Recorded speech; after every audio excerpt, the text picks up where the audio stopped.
everyone, welcome back to my channel. Today I am going to review the annual technical conference and exhibition for 2021, or ATCE, and my paper picks. I know ATCE happened a few weeks ago and there were quite a few papers that I wanted to cover before getting to this video, but now I got to it, so don't worry. And yes, I went through about every single paper for this paper pick. You're welcome. Before we get to the content, please be sure to like this video, subscribe so you can get more content in oil and gas and professional development topics, and please be sure to comment on the video below so I can incorporate your feedback into future videos. Please be sure to hit that notification bell when you do subscribe because I upload every Friday and every Sunday. Every Friday is a professional development topic, and every Sunday is a technical review. Well, let's get to the content. The first paper I want to talk about is SPE 206108, or Diagnostic Plots in Rate Transient Analysis, Pressure Transient Analysis, and Diagnostic Fracture Injection Test, Follow-up Test. The paper talks about some of the common misconceptions whenever we're identifying these diagnostic plots or signatures that we find in these diagnostic plots, and new concepts and new ideas are introduced. I strongly suggest you read this paper if this is heavily applied in your practice and if you want to read some of the new ideas that are being introduced into these diagnostic plots and this kind of flow regime analysis. The next paper I suggest you read is 205892, or Simul-Frac Operations and Lessons Learned. This provides a Permian Basin case study on a 4-well pad in which there were similar targets, similar designs and completions, and all of these wells were fracked at once. No well was left idle. I suggest you read this paper if simul-fracs are something that you are taking into consideration with your internal operations, and if you want to find a new way to frack your wells more efficiently, reduce your transition times, although that is a case-by-case basis with respect to each company. If you're interested in simul-fracs or interested in the operations for completions or the latest advancements in hydraulic fracturing, then I suggest you read this paper. The next paper I suggest you read is 206063, or Capitalizing on Mentorship, Sponsorship, and Networking Opportunities for Career Success. I suggest you read this paper if you're interested in your mentorship, sponsorship, and networking opportunities for your career and if you need some initial guidance.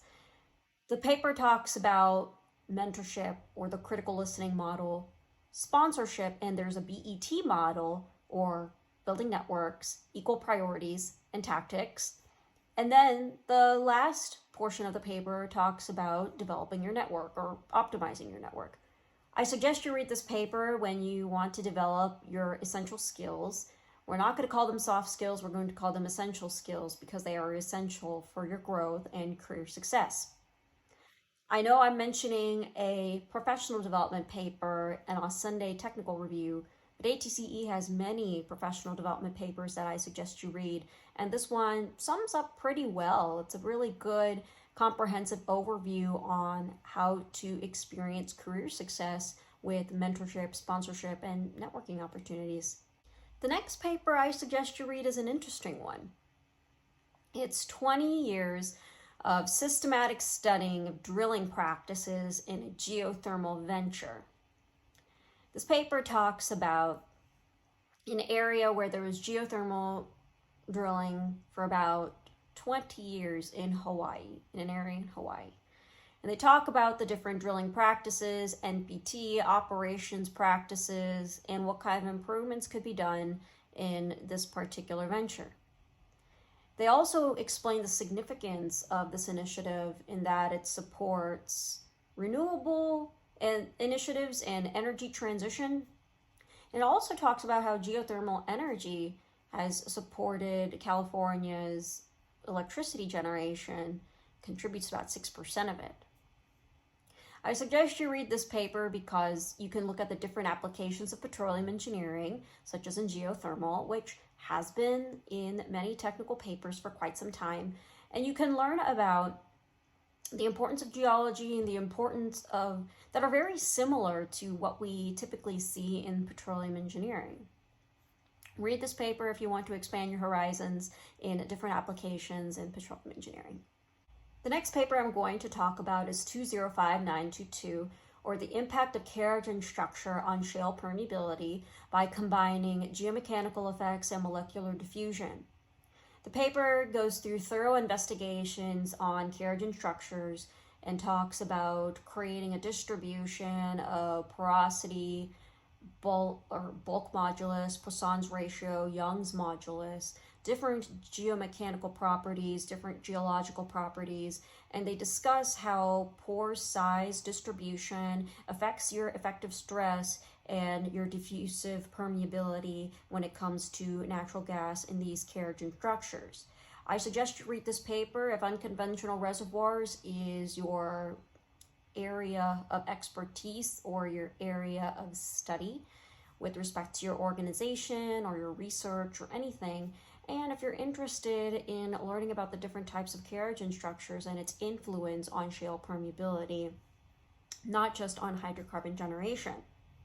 The next paper I suggest you read is SPE 206028, or ESP Run Life Prediction Model Comparisons, Classical Statistics versus Machine Learning.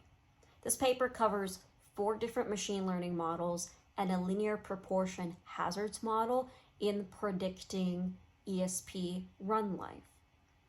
There's some classical statistics that is used to compare the run life that's predicted versus those machine learning models. And the paper also talks about a balance of accuracy versus your overfitting of the models. I suggest you read this paper to look at the different types of training and validation sets that the paper covers in order to predict your ESP run life, and gives you a perspective on how to predict your ESP run life and what kind of advancements are out there in predicting the ESP survival. This is applicable to multiple basins, conventional or unconventional, and gives you some insight on what kind of work is being done to reduce those failures or to have a better understanding of how our ESPs are performing. The next paper I suggest you read is SPE 206330, or a novel approach to determining reservoir fluid composition from separator data. This paper talks about the importance of material balance calculations to back calculate what you collected from your separator data to original fluid composition in reservoir conditions. I suggest you read this paper if you're heavily involved with PBT sampling, if you are a technical reservoir engineer like myself, and if you want to know what is out there in terms of PBT collection on the upstream side. The next paper I suggest you read is, surprise, it's a drilling one. It's SPE 205844, or quantifying a PDC bit wear by using a wear indicator and bit pull criterion, and it's using real-time data and surface sensors. The paper talks about how there's a wear indicator that's associated with the PDC bit and how you can identify the point of failure, and then with dull images and surface sensors, you can identify the cause of that failure. The paper talks about how it's linking rotary speed with rate of penetration and weight on bit and those correlations. The paper gives an interesting methodology on pulling these PDC bits in order to improve performance rather than using these bits with damage beyond repair. I suggest you read this paper if you're a drilling engineer and if you want to look at how you can reduce PDC bit wear or proactively pull your PDC bits using some real-time data. The next paper I suggest you read is 206282, or Blue Hydrogen Economy, a new perspective for an old idea. This paper talks about how you can use your petroleum engineering skills to generate a blue hydrogen economy. You're using your core skills in reservoir engineering skills for the blue hydrogen generation. This is a bridge between your net zero emissions and greenhouse gas emissions. With carbon capture, storage, and sequestration in aquifers, for instance, blue hydrogen can be generated. I suggest you read this paper if you are not just supportive, but if you are a part of ESG initiatives with your respective organization, and if you're heavily involved with that as well, if that's your primary role. I also suggest you read this paper to get a new perspective on ESG and what else is out there. The next paper I suggest you read is 206362, or Evaluating Reserves in the Permian Basin Using SPEE Monograph 3. I suggest you read this paper in order to use the applications learned in SPEE Monograph 3 and how the paper talks about a lot of data, 300 Permian Basin wells, for example, using different probe plots, bidding strategies to evaluate the study area, and how you can eliminate bias when determining these reserves in the Permian Basin. I suggest you read this paper, especially if you are focused in unconventionals or if you're trying to find a statistical way to evaluate reserves in your particular area.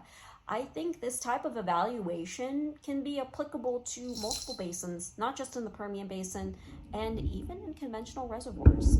And that's a wrap, everybody. Those are all the papers I'm suggesting you ought to check out from this past ATCE.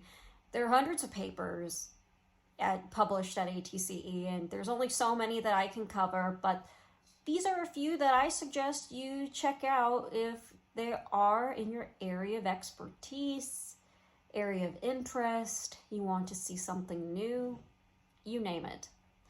There are plenty of honorable mentions. I'll also say that I wouldn't say didn't make the cut, but there were other papers that were along the same topic. As usual, please be sure to like this video, subscribe so you can get more content in oil and gas and professional development topics, and please be sure to comment on the video below so I can incorporate your feedback into future videos. Thanks so much for taking the time to watch this presentation, and I'll see you in the next one.